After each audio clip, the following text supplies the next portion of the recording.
Hello viewers, it's me Anmol Samsuhang and you're watching ARS Biology. And today you must have seen the topic also. The topic is what are succulents.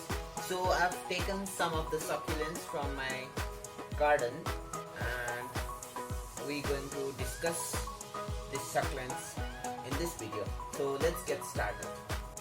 They are xerophytic plants with total 10,000 species. So I have taken only 8 species over here, but these succulents have about 10,000 species in the world. Altogether 10,000 species, and as you all can see, they have, let me show you by plucking one leaf. As you all can see, they have thick and fleshy leaves like this. As you all can see, you must have seen it is very famous plant these days in everyone's homes, in everyone's place. I have seen this. So why they do have thick and fleshy leaves like this? Just because this kind of plants, I have referred them to as xerophytic. Xerophytes, that means they live in damp and arid condition, which means the places where the water level is low, the temperature is high. In those kinds of harsh environments, these plants have adapted to live and survive in that hot, burning desert. So they have thick and fleshy leaves like this because they can retain the loss of water, and it makes a great storage organ for them to store water. And sometimes this succulents can store up to 90% to 95% of water in it. As you all can see,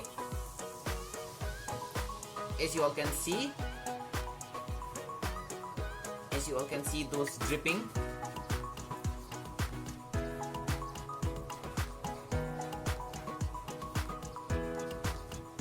I have crushed one leaf over here, and as you all can see, some liquidy particles have dropped, and that is water. Succulent is derived from the Latin word succus, and that succus is not something to suck up, but its actual meaning is juice. Its actual meaning is juice or sap. As you in the formerly you saw that dripping of that liquidy thing, and that is water, and that water is referred to as sap or juice by this Greek word succus. So you knew the meaning of the name also. As you all can see, these plants have been growing happily and they're very fleshy. As you all can see, they are healthy also. They're very healthy, and they have they have flourished. Look, they have flourished a lot, and they have become healthy, they have become thick, they have become fleshy. But in some part of the world, they are also found naturally. Before we people used to plant these succulents as a home plant, these were also found naturally in habitats like deserts, semi-deserts or steppes. So in that places, water level is very low and temperature amount is very high. So in that damp and arid places, this kind of plants can survive unfavorable periods also by dying into underground bud. Yes, right now they are flourished and have been growing very happily. But when you keep this when you torture this plant by not giving water and keeping it in very high temperature, this will shrink into a small tuber or bud like thing, and will itself get buried inside the soil. So by this process, these succulents can endure unfavorable periods also. And in the ancient times, these succulents used to only flourish in those damp and arid places of deserts, semi-deserts and steppes. But now, due to cultivation, due to horticulture cultivation and trading, these kinds of plants have been growing or have been spreaded throughout the world except Antarctica. Yes, in each and every continent has one or the other species of these succulents except Antarctica. Antarctica is the only continent which do not possess any species of these succulents. So you must, in your locality also, in your neighborhood also, you must have seen these plants in your neighbor's place or even in your house. So these plants are very famous, popular house plants these days. Some people around the world plant these succulents as hobby, other as horticulture use, and other for trading. So how can you identify that a plant is a succulent? So they have some kind of referral characteristics, and which includes this kind of fleshy. As you can see, this succulent plant have fleshy and very soft kind of leaves, stems, each and every. As you all can see, this jade plant, also known as Chinese dollar. As you all can see, this plant, it's very fleshy, it's very greeny. So by these characteristics, you can identify, number one point is they are fleshy and soft parts, and the third point is they have short roots. So as I'm taking an example of this. If this notebook is some part of the land and this is a succulent plant, so other kinds of plants have deeper roots to absorb water and minerals from deeper places, but these succulents, as they grow in damp and arid places, they have short roots. Not like other plants, they have deep roots, but they have short roots like this. So when in the desertic places, when low rainfall, that's why when low rainfall occurs or heavy dews in the morning and low rainfall occurs, at that time these succulents will be able, as they have lower roots and some kind of low rainfall has just occur in the desertic area, and suppose the water is getting up to this level.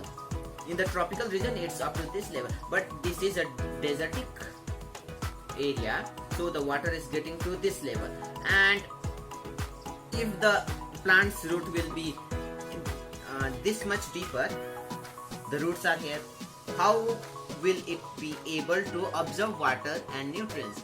But the water is only coming because of low rainfall. The water is only coming up to this level. The roots are also low in level, and in this way the roots can easily absorb water and nutrients in the desertic area. So this is the second characteristic of a succulent. So as you can see, variation in these 8 plants only. Some have circular and flat leaves like this. Some have tangled mass of leaves like this. Some are colorful in nature.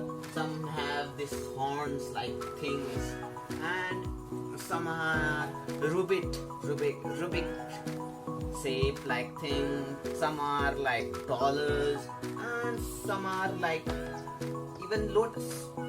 So this is all about variation. And talking about variation, I have brought a special plant for the video. So it is called air plant. Its scientific name is Succulent, and it is a very special plant for my video. So as you all can see, this plant has no roots. Yes, they have roots, but only for certain interval they absorb the water and minerals. But if you hang this plant in the air, as the name comes, air plant, if you hang this plant in the air only, it will survive because its leaves are very specialized, and its leaves are able to capture and absorb moisture from the air or the humidity. So this kind of specialized plants are known as epiphytes. Yes, this kind of, as this plant, epiphytes can survive in limited soil or even no soil at all. As I said you, they can survive if hung in the air like this all the day, but at least weekly you have to submerge it under the water, or just water it. So I'm going to talk about some facts about this succulents. So as you all can see, they have leaves as same as other plants have, but they contain less number of stomata than the other plants have. Yes, it is very true. And one striking fact is they do not possess any kind of photosynthesis, which is an anabolic process. They do not possess any photosynthesis in the leaves as other plants do, but either they possess photosynthesis in their fleshy stem. Yes, because if the stomata are present in high quantity in the leaves, in the desertic area, the water will easily get throughout the those pores, and the plant will rapidly lose the water. So that is the reason behind they have less number of stomata than the other plants have. And as you all can see, they have cushion-like circular growth. As you all can see, it has grew like a sun. So talking about their cultivation, they are cultivated by means of cutting. Either this whole stem is cut, trimmed and sown in soil like this, or the leaves are plucked. Let me show you. Or the leaves like this are plucked and sown in soil. Yes, in this way also they emerge numerous roots. In social media, in YouTube also, you must have seen some DIY propagation bottle to this succulents, and you can propagate it. So you can either propagate it into soil by cutting a small leaf like this, placing it on the soil, or either cutting the whole stem and sowing or burying it like this. So these are the two steps by which you can propagate succulents. They are popular house plants in everyone's house today. Earlier also I told you. And why they are very popular? Because they are easy to grow, number one point, and they are very attractive. As you all can see, they are very radiant, they are very fleshy, they are very colorful, and this kind of striking features can make them popular among people these days. So talking about their pedology, they suit every kind of soil, from red soil, black soil, alluvial soil, from mountain soil, sandy soil.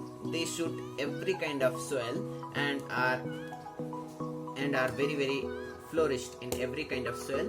And the reason behind